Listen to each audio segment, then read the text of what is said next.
Welcome to The Explainer. Today, we're diving into a powerful and, let's be honest, a really audacious philosophy for how to live your life. It's all built on one challenging idea, that everything you've already been given is exactly what you need to begin, and it all starts with a command from a Roman emperor. So let's kick things off with this quote from Marcus Aurelius.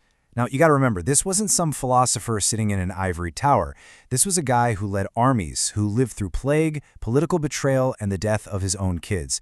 So when he tells himself to be convinced that everything is a gift, that's not some gentle suggestion. That's a command.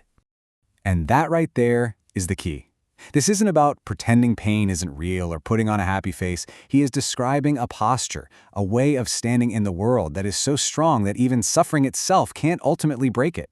It's a mindset of deep resilience, not denial. So here's the core argument we're going to unpack today.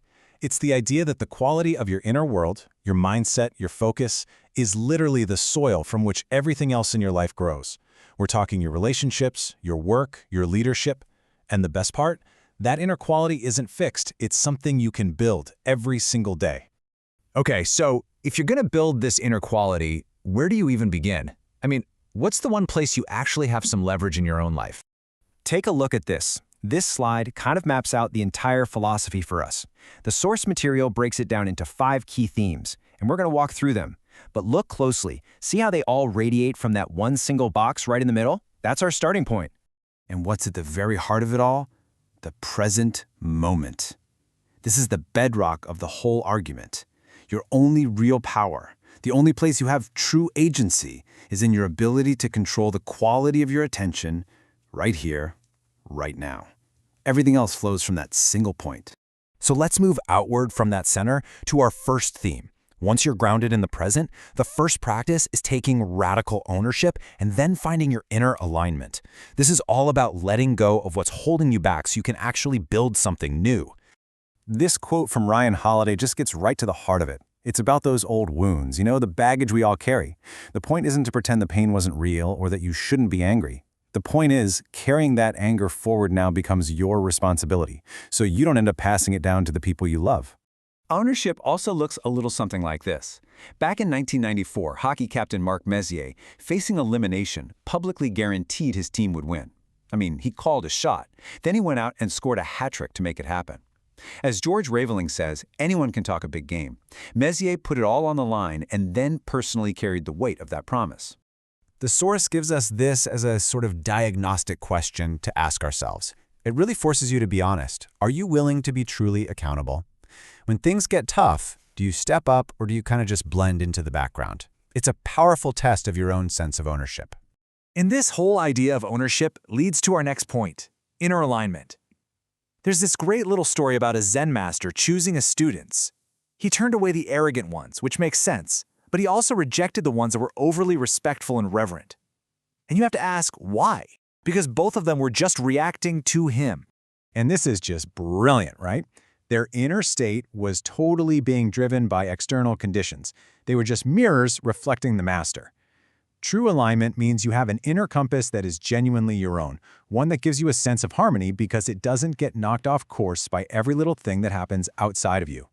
So once that inner world is stable, it starts to radiate outward, which brings us to our next themes, generosity and heroism.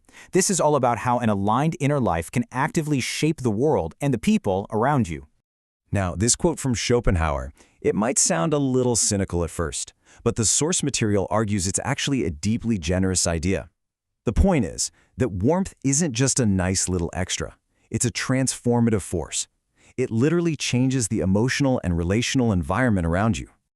And this totally redefines what it means to be heroic.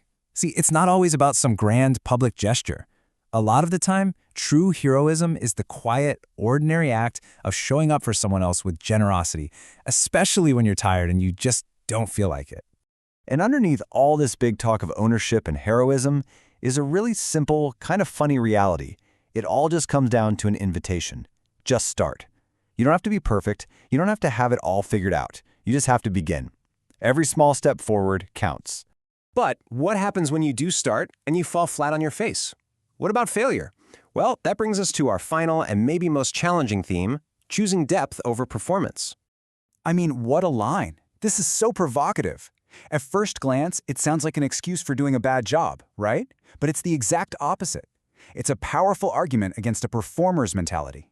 That mindset where you only play it safe, where you never risk failure because you never try anything beyond what you can already do perfectly. The source argues that great people are often a mess because they're reaching for something that's just beyond their current grasp. They are willing to look foolish, to look imperfect in the pursuit of real growth. Honestly, it's the only way anything new or great ever gets built. Joseph Conrad puts it so simply here. The work itself, the task at hand, that isn't always the point. The real point is the self-encounter that happens inside the work. It's the chance to find out who you really are when you're pushing up against your own limits. So, the crucial shift is right here. It's about moving away from being obsessed with the outcome, the trophy, the final score, and moving toward a focus on inhabiting the process itself, with full intention, one moment, one step at a time. And so we come all the way back to where we started. That quote from Marcus Aurelius looks totally different now, doesn't it? It's not naive optimism. It's not pretending pain isn't real. It is the disciplined, tough posture of a builder.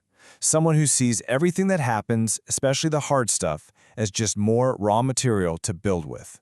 And that leaves us with his final provocative question. It's a challenge, really, to control what you can control, to water the grass right where you're standing, to look at all the raw materials of your life, the good, the bad, the messy, and ask yourself, what if this isn't a limitation? What if this is the exact material I need to begin? What could you build if you truly believe that everything you've already been given is enough?